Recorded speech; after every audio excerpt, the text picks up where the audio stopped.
Merdeka tower Malaysia কুয়ালালামপুরে অবস্থিত।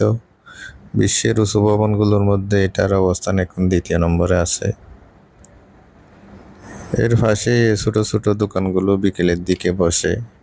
এই দোকানগুলোর মধ্যে বিভিন্ন ধরনের জিনিসপত্র বিক্রি করে। একটি শপিং মলের ভিতরে যেসব দোকানগুলো আছে এখানেও তাই আছে। আজকে আমরা চলে আসলাম এখানে ঘুরতে। যখনই এখানে আসি তখন প্রচুর লোকের ভিড় থাকে। এখানে আসলে বিভিন্ন দেশের মানুষ দেখতে পাবেন। এই যে আমার সামনে যেটা যাইতেছে দেখেন আপনারা, এটা কোন দেশে হতে পারে। যারা অন্য দেশ থেকে মালয়েশিয়া ঘুরতে আসে তাদেরকে এখানে বেশি দেখা যায়।